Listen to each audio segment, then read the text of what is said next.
साक्षियों की ऐसी इतनी बड़ी भीड़ से घिरे हुए हैं जो हमें विश्वास का अर्थ क्या है इसकी साक्षी देती हैं। इसलिए आओ बाधा पहुंचाने वाली प्रत्येक वस्तु को और उस पाप को जो सहज में ही हमें उलझा लेता है झटक फेंकें, और वह दौड़ जो हमें दौड़नी है आओ धीरज के साथ उसे दौड़ें। हमारे विश्वास के अगुआ और उसे संपूर्ण सिद्ध करने वाले यीशु पर आओ हम दृष्टि लगाएं, जिसने अपने सामने उपस्थित आनंद के लिए क्रूस की यातना झेली, उसकी लज्जा की कोई चिंता नहीं की और परमेश्वर के सिंहासन के दाहिने हाथ विराजमान हो गया। उसका ध्यान करो जिसने पापियों का ऐसा विरोध इसलिए सहन किया ताकि थक कर तुम्हारा मन हार न मान बैठे। पाप के विरुद्ध अपने संघर्ष में तुम्हें इतना नहीं लड़ना पड़ा है कि अपना लोही ही बहाना पड़ा हो। तुम उस महत्वपूर्ण वचन को भूल गए हो जो तुम्हें पुत्र के नाते संबोधित है। हे मेरे पुत्र, प्रभु के अनुशासन का तिरस्कार मत कर, उसकी फटकार का बुरा कभी मत मान, क्योंकि प्रभु उनको डांटता है जिनसे वह प्रेम करता है। वैसे ही जैसे पिता उस पुत्र को दंड देता जो उसको अति प्रिय है। कठिनाई को अनुशासन के रूप में सहन करो। परमेश्वर तुम्हारे साथ अपने पुत्र के समान व्यवहार करता है। ऐसा पुत्र कौन होगा जिसे अपने पिता के द्वारा ताड़ना न दी गई हो? यदि तुम्हें वैसे ही ताड़ना नहीं दी गई है जैसे सबको ताड़ना दी जाती है, तो तुम अपने पिता से पैदा हुए पुत्र नहीं हो। और फिर यह भी कि इन सबको वे पिता भी जिन्होंने हमारे शरीर को जन्म दिया है हमें ताड़ना देते हैं, और इसके लिए हम उन्हें मान देते हैं। तो फिर हमें अपनी आत्माओं के पिता के अनुशासन के तो इतना अधिक अधीन रहते हुए जीना चाहिए। हमारे पिताओं ने थोड़े से समय के लिए जैसा उन्होंने उत्तम समझा हमें ताड़ना दी, किंतु परमेश्वर हमें हमारी भलाई के लिए ताड़ना दी है, जिससे हम उसकी पवित्रता के सहभागी हो सके। जिस समय ताड़ना दी जा रही होती है उस समय ताड़ना अच्छी नहीं लगती, बल्कि वह दुखद लगती है।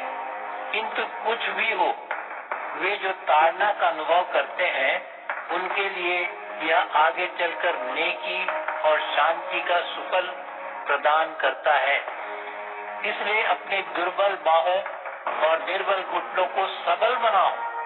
अपने पैरों के लिए मार्ग बना, ताकि जो लंगड़ा है वह अपंग नहीं वरन चंगा हो जाए। सभी के साथ शांति के साथ रहने और पवित्र होने के लिए हर प्रकार से प्रयत्नशील रहो। बिना पवित्रता के कोई भी प्रभु का दर्शन नहीं कर पाएगा। इस बात का ध्यान रखो कि परमेश्वर के अनुग्रह से कोई भी विमुख न हो जाए और तुम्हें कष्ट पहुंचाने तथा बहुत लोगों को विकृत करने के लिए कोई झगड़े की जड़ न फूट पड़े।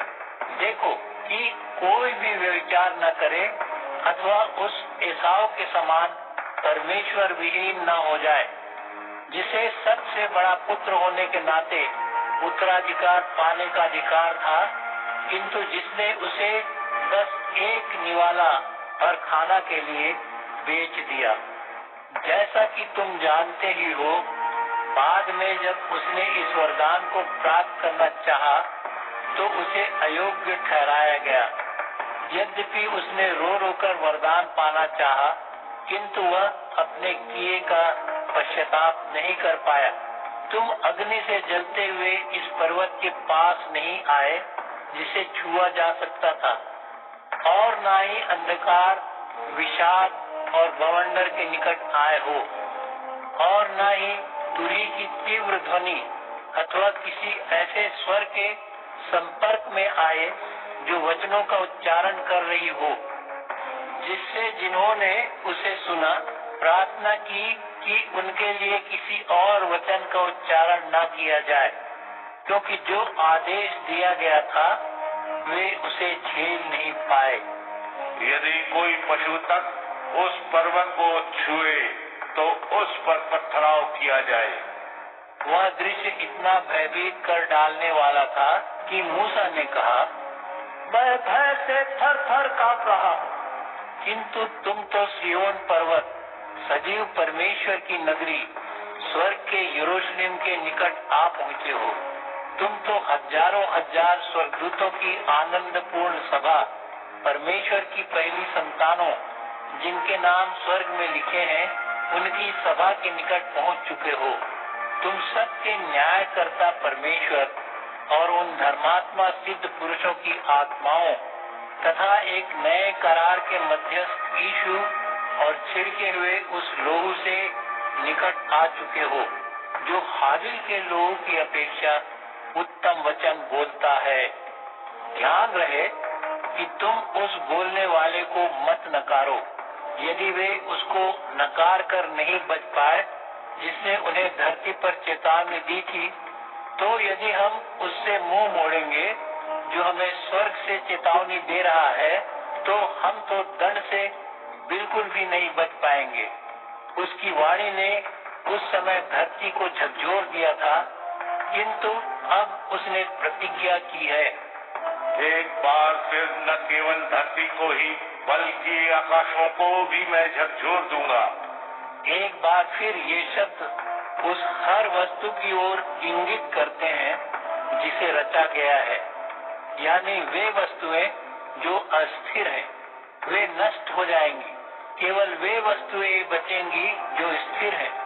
अतः क्योंकि जब हमें एक ऐसा राज्य मिल रहा है जिसे झकझोरा नहीं जा सकता, तो आओ हम धन्यवादित बने और आदर मिश्रित भय के साथ परमेश्वर की उपासना करें, क्योंकि हमारा परमेश्वर भस्म कर डालने वाली एक आग है।